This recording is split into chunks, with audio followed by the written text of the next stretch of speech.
What is up, my friends? Merry Christmas to each and every one of you. Wherever you are in the world, I hope that 2025 is filled with love, peace and prosperity for you and your families. But we are here to go through our Leicester City preview ahead of the game on December 26th. We call it Stevens's Day here in Ireland. I know in the UK it's called Boxing Day. But let me know in the comments, is it known as something different in other parts of the world? Do feel free to let me know. So I'm going to go through and give you a few insights ahead of the game, a little bit of an injury update, a recent head-to-heads with Leicester City, my predicted 11, and of course I will finish with my score prediction. Then it's over to you guys. Let me know your thoughts in the comment section. Drop a like on the video if you enjoy, and of course we would love you to hit that subscribe button. So I will be back in just 83 quick seconds after a little word from our sponsors, Surfshark.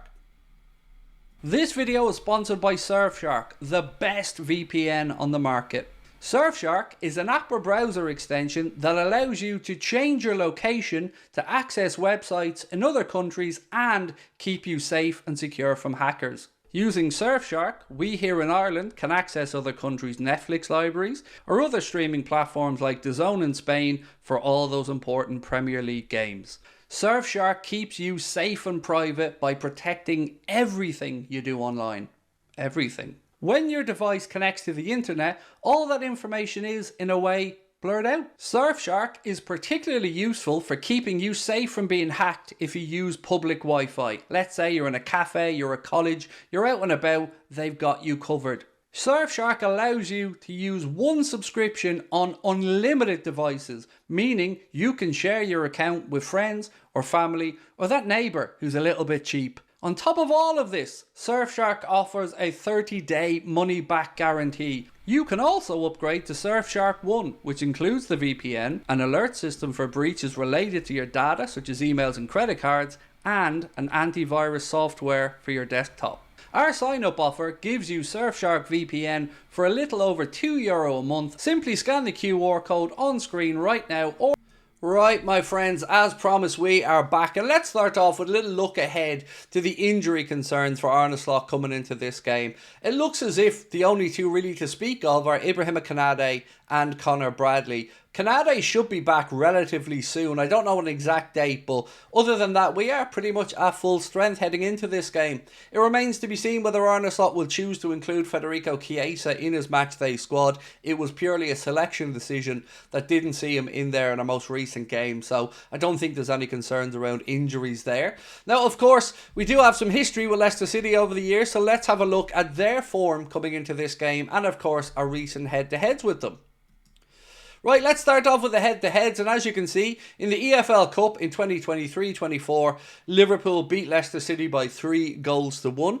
In the Premier League in 22-23, again, Liverpool travelled down to the King Power and beat Leicester by 3-0.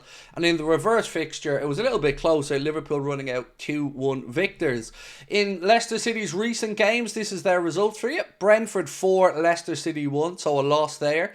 We'd also seen Leicester then rebound back with a 3-1 victory over West Ham. There was a draw then against Brighton in a credible 2-2 occasion at the King Power. Then they were absolutely mauled by Newcastle, getting beaten by 4-0. And their most recent one was a 3-0 loss at home against Wolves. Wolves, of course, with that new manager bounce. Didn't seem to be too much of a new manager bounce really for Van Nistelrooy. He did get that one good result on the first day, but hopefully he's going home miserable after the 26th. So that's pretty much where we're at with regards to form and availability. But now let's get stuck into the actual predicted 11. Now bear in mind when I go through my selection, I've had a little look ahead as well to the West Ham game coming up. There's 3 days between the two fixtures, so I do expect I wouldn't say a weakened Liverpool team, but maybe a changed Liverpool team for the visit of Leicester City, looking ahead to the trip down to London to take on West Ham. So we'll start off, as we always do, with the goalkeeper and the centre-backs. Don't think you're going to have too many surprises here.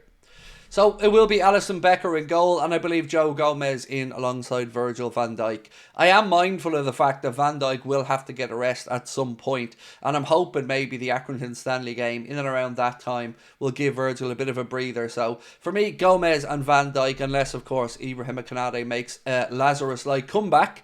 Now into the full-back positions, and again here you'll probably, well, maybe you will expect it, maybe you won't. Let's have a look.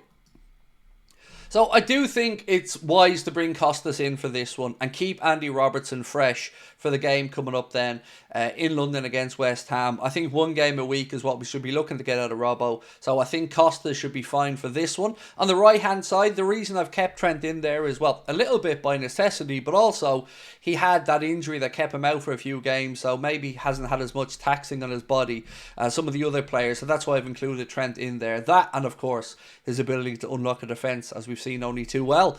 So that's the back five. So Alisson Becker, Trent Alexander-Arnold, Costas Tsimikas, Joe Gomez and Virgil van Dijk. Hopefully you're still with me, but there's going to be more changes coming in midfield. Let's have a look. So this is what I've done, again with an eye to the West Ham game coming up. I think we bring in Wataru Endo in the defensive midfield position, give Ryan Gravenberch a much needed breather, and of course reward Endo by giving him some minutes. Then I think Harvey Elliott and Curtis Jones would be more than enough to take care of that Leicester City midfield. Now look, remember, we can have some of the guys on the bench. I just hope that we don't need to use them and give the lads a breather again ahead of the West Ham game. So my midfield, Wataru Endo, Curtis Jones and Harvey Elliott. Let me know in the comments if you agree or disagree, or at least if you understand where I'm coming from with this selection. Then of course we move into the attacking third, and let's have a look at the wide areas, which are the ones I always like to look at first. Right, so Mohamed Salah for me on the right hand side and Luis Diaz on the left hand side. Now many people may go for Cody Gakpo on the left. I totally understand that, but I just think Diaz is... he's just the Energizer Bunny, so I would just play him in all honesty. I think in this moment in time, he's a little bit more tuned in than Cody Gakpo for me. So I would stick with Luis Diaz on the left, Mohamed Salah on the right, and then it just remains to see who is through the centre. Well, I haven't lost my mind, so it would be Diogo Jota if I was getting my way. Was surprised maybe not to see him start the recent game, but for this one, I would certainly be putting Diogo Jota through the centre, bringing him off at the hour mark maybe if needs be, but that is my predicted 11, and one that I think can get the result done. Now, we will move on to the scoreline in a second, but for me, it is Alisson Becker in goal, Costas at left back, Trent at right back, Van Dijk and Gomez in the centre back positions, a much changed midfield to see Curtis Jones back in, which is a straightforward swap with Szoboszlai, then Elliott to give Maka a break, and Endo of course to give Ryan Gravenberch a break.